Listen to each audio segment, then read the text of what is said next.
Hello friends, स्वागत है आप सभी का हमारे YouTube channel the education web पे। मैं अंजुम सिद्दीकी आपका स्वागत करती हूँ हमारे इस वीडियो में जो है आधुनिक भारत का इतिहास। और इसमें आज हम लोग देखेंगे क्रांतिकारी आंदोलन का दूसरा चरण। मॉडर्न हिस्ट्री जो है कि आधुनिक भारत का इतिहास, ये हर एग्ज़ाम के लिए काफ़ी महत्वपूर्ण होते हैं और इससे सबसे ज़्यादा प्रश्न जो है वो यहीं से पूछे जाते हैं। तो इसका दूसरा चरण आज हम लोग देखेंगे। पहला चरण इससे पहले के वीडियो में उस पर हम लोग ने चर्चा की थी, जो 1905 से लेकर के 1919 के बीच का जो पीरियड था वो इसके पहले चरण के रूप में जाना जाता है, जो क्रांतिकारी आंदोलन का चरण था। तो चलिए शुरू करते हैं। क्रांतिकारी गतिविधियों के दूसरे चरण की शुरुआत जो है वो असहयोग आंदोलन के असफलता के बाद शुरू हुई थी। असहयोग आंदोलन जब असफल हो जाता है उसके पश्चात क्रांतिकारी आंदोलन के दूसरे चरण की शुरुआत होती है। इसमें हम लोग फर्स्ट पॉइंट देखेंगे, हिंदुस्तान रिपब्लिक एसोसिएशन। इसकी स्थापना सचिंद्र नाथ सान्याल द्वारा कानपुर में की जाती है। हिंदुस्तान रिपब्लिक एसोसिएशन का उद्देश्य क्रांतिकारी गतिविधियों के माध्यम से औपनिवेशिक सत्ता को भारत से उखाड़ फेंकना था। क्रांतिकारी ये मानते थे कि क्रांतिकारी के माध्यम से, उग्रवाद के माध्यम से हम आज़ादी प्राप्त कर सकते हैं, हमें पूर्ण स्वतंत्रता मिल सकती है और अंग्रेज़ों को हम यहाँ से भगा सकते हैं। क्योंकि उदारवादी लोग की जो प्रवृत्ति थी, जो उनके प्रस्तावना पत्र के माध्यम से और संवैधानिक रूप से जो उन लोगों ने काम करने की कोशिश की थी, उसमें वो असफल हुए थे और उसका कुछ खास परिणाम नहीं निकला था, जिससे क्रांतिकारी ये चाहते थे कि अब हम क्रांति के माध्यम से हम अपनी आज़ादी प्राप्त करेंगे। तो इसीलिए क्रांतिकारी का दौर शुरू होता है कब, जब बंगाल का विभाजन होता है, उसी दौर से, उसी पीरियड से क्रांतिकारी और या उग्रवादी कहें वो दौर स्टार्ट होता है। तो सबसे पहले हिंदुस्तान रिपब्लिक एसोसिएशन की स्थापना यूपी के कानपुर में सचिंद्र नाथ सान्याल के द्वारा की गई थी। हिंदुस्तान रिपब्लिक का उद्देश्य था क्रांतिकारी गतिविधियों के माध्यम से औपनिवेशिक सत्ता को उखाड़ फेंकना, यहाँ से भगाना। तो ये इसका उद्देश्य था। यहाँ से प्रश्न बनते हैं कि हिंदुस्तान रिपब्लिक एसोसिएशन की स्थापना किसने की थी? तो सचिंद्र नाथ सान्याल ने की थी। नेक्स्ट पॉइंट है काकोरी कांड। काकोरी कांड 1925 में हुआ था। ये हिंदुस्तान रिपब्लिक एसोसिएशन का सबसे प्रमुख कार्य था। इसी संस्थान के द्वारा के जो सदस्य थे उनके द्वारा ये इस षड्यंत्र को अंजाम दिया गया था। दरअसल हुआ ये था कि 9 अगस्त 1925 को इस एसोसिएशन के सदस्य ने सहारनपुर से लखनऊ जा रही ट्रेन को काकोरी नामक स्थान पर लूट लिया था। इसीलिए इसका नाम दिया गया काकोरी कांड। खजाने को लूट लिया। काकोरी षड्यंत्र में इसमें शामिल थे राम प्रसाद बिस्मिल, अशफाकुल्ला खान, राजेंद्र लाहाड़ी और रोशन सिंह। ये इसमें शामिल थे जिन्हें फांसी दे दी गई थी काकोरी षड्यंत्र के विरोध में। नेक्स्ट है हिंदुस्तान रिपब्लिक एसोसिएशन का नाम बदलकर हिंदुस्तान सोशलिस्ट एसोसिएशन कर दिया गया। 1928 में इसकी स्थापना हुई। यहाँ से प्रश्न पूछे जाते हैं कि हिंदुस्तान सोशलिस्ट एसोसिएशन की स्थापना कब की गई थी? तो वो 1928 में की गई थी। इससे पहले इसका नाम था हिंदुस्तान रिपब्लिक एसोसिएशन। बस इसमें थोड़ा फॉर्मेशन किया गया था, उसके नाम को बदलकर यहाँ पे सोशलिस्ट लगा दिया गया था और इसकी स्थापना 1928 में की गई थी। इसके जो संस्थापक थे वो थे चंद्रशेखर आज़ाद और भगत सिंह। इसके हिंदुस्तान सोशलिस्ट रिपब्लिक एसोसिएशन के जो सदस्य थे जिसकी स्थापना 1928 में की गई थी वो भगत सिंह और चंद्रशेखर थे। यहाँ से भी प्रश्न बनते हैं कि हिंदुस्तान रिपब्लिक एसोसिएशन की स्थापना किसके द्वारा की गई थी? तो भगत सिंह और चंद्रशेखर के द्वारा की गई थी 1928 में। 1928 सैंडर्स हत्या 1928 लाहौर में। सैंडर्स की हत्या दरअसल हुआ ये था कि उसी बीच 1928 में साइमन कमीशन भारत आया था, जिसका जगह जगह विरोध प्रदर्शन किया जा रहा था। लाला लाजपत राय भी इसका विरोध कर रहे थे, जिसमें उनको क्या होता है कि अंग्रेज़ों द्वारा लाठीचार्ज की जाती है, जिससे लाला लाजपत राय के सर पे लाठी से चोट लगती है और उनकी मृत्यु हो जाती है। उन्हीं की मृत्यु का जिम्मेदार सैंडर्स को मानते हुए भगत सिंह और चंद्रशेखर ने उसकी हत्या कर दी। भगत सिंह, चंद्रशेखर आज़ाद और राजगुरु ने लाला लाजपत राय की मौत का जिम्मेदार सैंडर्स को मानते हुए 17 दिसंबर 1928 को सैंडर्स की हत्या कर दी। सैंडर्स की जब हत्या कर दी गई तो इसका सबसे बड़ा जिम्मेदार भगत सिंह को माना गया और भगत सिंह छुप गए। तो उनको जगह जगह अंग्रेज़ जो है वो आम जनता को प्रताड़ित करने लगे और मतलब जनता को पकड़ पकड़ के उससे भगत सिंह का पता पूछना, उनके बारे में पूछना, उन पे ज़्यादा अत्याचार होने लगा जनता पे। तो ये सब चीज़ जब भगत सिंह को पता चली तो वो ये नहीं चाहते थे कि क्रांतिकारी का जो भी खामियाजा है वो आम जनता को भुगतना पड़े। वो चाहते थे जो क्रांतिकारी गतिविधियाँ है उसका जो परिणाम है वो क्रांतिकारी ही भुगते।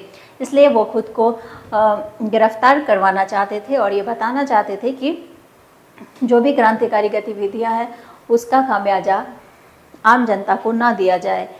इसी के संदर्भ में केंद्रीय विधानसभा में बम विस्फोट की घटना घटी। वो कब घटी थी? अप्रैल 1929 में।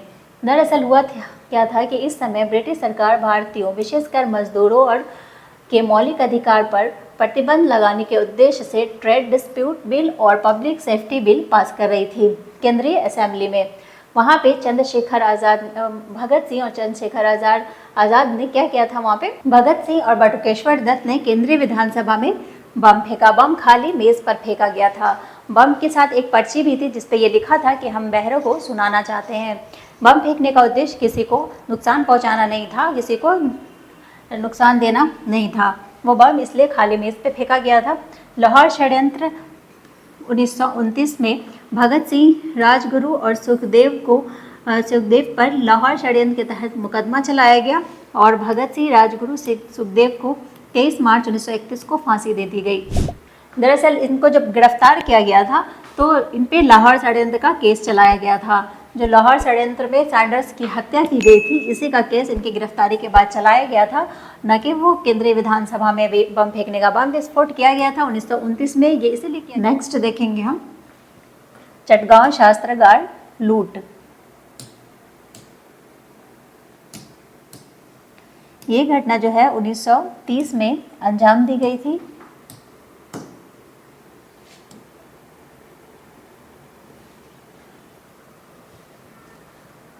चटगांव शस्त्रागार लूट 1930 में हुई थी। इसमें सूर्य सेन ने महत्वपूर्ण भूमिका निभाई थी। इस घटना को अंजाम दिया गया था सूर्य सेन के द्वारा। उसमें हथियारों की लूट, संचार व्यवस्था को ठप करना, ट्रेन व्यवस्था को भंग करना आदि गतिविधियां इसमें अंजाम दी गई थी। 1934 में इस गतिविधियों के विरुद्ध सूर्य सेन को फांसी दे दिया गया था। तो चटगांव शस्त्रागार लूट अप्रैल 1930 में हुआ था। किसने किया था? तो ये सूर्य सेन द्वारा किया गया था और इसमें हथियारों की लूट, टेलीग्राफ संचार व्यवस्था ठप और रेल संपर्क को भंग करने जैसी गतिविधियों को शामिल किया गया था। अगला है कांग्रेस का कलकत्ता अधिवेशन 1928 में। इसमें नेहरू रिपोर्ट प्रस्तुत किया गया था। अध्यक्ष थे मोतीलाल नेहरू। नेहरू रिपोर्ट को स्वीकार कर लिया गया और डोमिनियन स्टेटस को कांग्रेस का मुख्य लक्ष्य घोषित किया गया। जो डोमिनियन स्टेटस था उसको कांग्रेस का मुख्य लक्ष्य घोषित किया गया। कब? कांग्रेस के कलकत्ता अधिवेशन 1928 में, और इसी में नेहरू रिपोर्ट को स्वीकार किया गया था और इसके अध्यक्ष थे मोतीलाल नेहरू। अगला है 1929 में लाहौर अधिवेशन और इसमें पूर्ण स्वराज की मांग रखी गई थी। इसके अध्यक्ष जवाहरलाल नेहरू थे। 26 जनवरी 1930 को पूरे देश में प्रथम स्वतंत्रता दिवस के रूप में मनाने का निश्चय किया गया।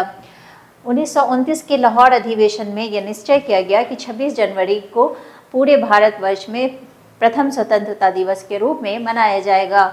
और ये दिन इतना प्रभावी हुआ कि जब हमारा संविधान लागू हुआ तो वो भी 26 जनवरी के दिन लागू किया गया।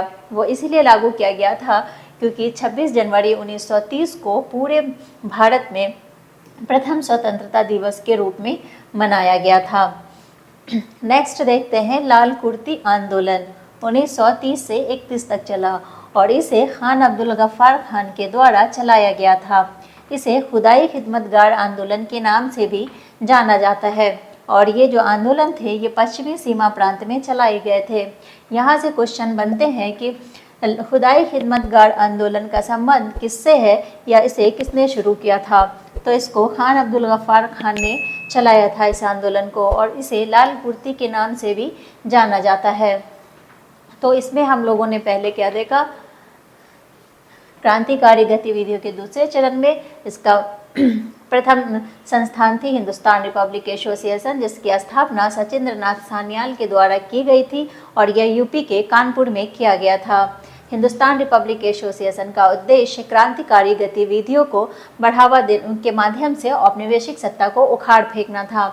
उसके बाद काकोरी कांड 1925 में होता है, जो हिंदुस्तान रिपब्लिक एसोसिएशन का सबसे प्रमुख कार्य माना जाता है। काकोरी कांड में कौन कौन शामिल थे? तो इसमें राम प्रसाद बिस्मिल, अशफाकुल्ला खान, राजेंद्र लिहाड़ी और रोशन सिंह शामिल होते हैं, जिन्हें फांसी दे दी जाती है।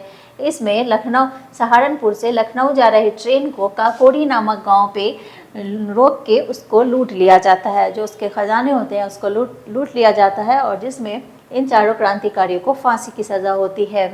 उसके बाद हिंदुस्तान रिपब्लिक एसोसिएशन का नाम बदलकर 1928 में हिंदुस्तान सोशलिस्ट एसोसिएशन कर दिया गया, और इसके संस्थापक जो थे वो चंद्रशेखर आज़ाद और भगत सिंह थे।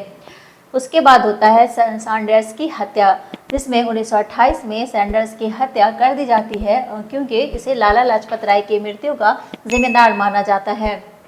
उसके बाद केंद्रीय विधानसभा में बम विस्फोट की घटना होती है, जिसमें भगत सिंह गिरफ्तार होते हैं और उन पर लाहौर षड्यंत्र का मुकदमा चलाकर 23 मार्च 1931 को उन्हें फांसी की सज़ा दे दी जाती है। उन्हें फांसी दे दी जाती है। उसके बाद चटगांव शस्त्रागार लूट जो 1930 की घटना है, ये सूर्यसेन द्वारा इस घटना को अंजाम दिया जाता है, और इसमें हथियारों की लूट, टेलीग्राफ व्यवस्था को ठप करना, रेल व्यवस्था को ठप करने जैसी गतिविधियों को शामिल किया जाता है, और 1934 में सूर्यसेन को फांसी दे दी जाती है। उसके बाद कांग्रेस का कलकत्ता अधिवेशन होता है, जिसमें नेहरू रिपोर्ट को स्वीकार कर लिया जाता है, और डोमिनियन स्टेटस को कांग्रेस का मुख्य लक्ष्य घोषित किया जाता है। उसके बाद 1929 में लाहौर अधिवेशन, और इसमें पूर्ण स्वराज का लक्ष्य रखा जाता है, और इसकी अध्यक्षता जवाहरलाल नेहरू ने की थी। इसी में 26 जनवरी 1930 को पूरे देश में प्रथम स्वतंत्रता दिवस के रूप में मनाने का निश्चय किया जाता है। उसके बाद लाल कुर्ती आंदोलन होता है, जिसको खान अब्दुल गफ्फार खान ने शुरू किया था, और ये पश्चिमी सीमा प्रांत में शुरू किया गया था 1930 से 31 में। इसे खुदाई खिदमतगार के नाम से भी जाना जाता है। तो यहाँ से प्रश्न बनते हैं कि अब खान अब्दुल गफ्फार खान का संबंध किससे है, या खुदाई खिदमतगार आंदोलन की शुरुआत किसने की थी? तो खान अब्दुल गफ्फार खान ने की थी। लाहौर अधिवेशन 1929 की अध्यक्षता किसने की थी? तो ये जवाहरलाल नेहरू ने की थी, और इसमें 26 जनवरी 1930 को पूरे देश में प्रथम स्वतंत्रता दिवस के रूप में मनाने का निश्चय इस अधिवेशन में किया गया था। यह दिन जो है 26 जनवरी इतना प्रभावी रहा कि हमारा संविधान भी इसी दिन को लागू हुआ।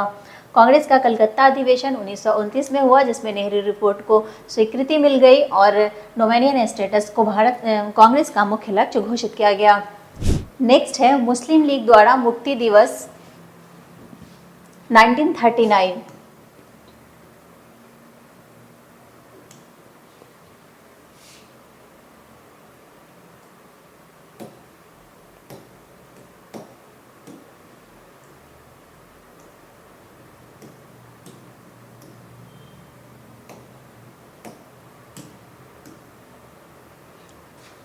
1939 को मुस्लिम लीग द्वारा मुक्ति दिवस मनाया जाता है। ये मुक्ति दिवस क्यों मनाया जाता है? तो कांग्रेस मंत्रिमंडल से त्याग पत्र देने के उपलक्ष्य में। दरअसल होता ये है कि इस दौरान 1939 के दौरान द्वितीय विश्व युद्ध का दौर चल रहा था, और इसमें बिना भारतीयों के अनुमति के अंग्रेज़ों ने उन्हें इस युद्ध में शामिल कर दिया था, जिसके विरोध में जो कांग्रेस के मंत्री थे उन्होंने मंत्रिमंडल से त्याग पत्र दे दिया था। इसी के खुशी में मुस्लिम लीग द्वारा 1939 को मुक्ति दिवस मनाया जाता है। यहाँ से क्वेश्चन पूछे जाते हैं कि मुस्लिम लीग द्वारा मुक्ति दिवस क्यों मनाया गया? तो कांग्रेस मंत्रिमंडल से त्याग पत्र देने के उपलक्ष्य में मुक्ति दिवस मुस्लिम लीग द्वारा मनाया गया था। आज़ाद हिंद फौज का सर्वप्रथम जो विचार है वो मोहन सिंह के दिमाग में आया था।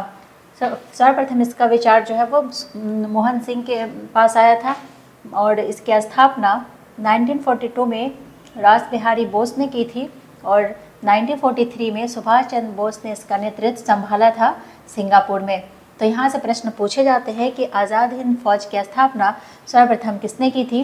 तो रास बिहारी बोस ने की थी, और सिंगापुर में 1943 में सुभाष चंद्र बोस ने इसका नेतृत्व संभाला और सिंगापुर में आज़ाद हिंद फौज की स्थापना की। तो आज के लिए बस इतना ही। वीडियो कैसा लगा लाइक शेयर कमेंट करें और मिलते हैं नेक्स्ट वीडियो में।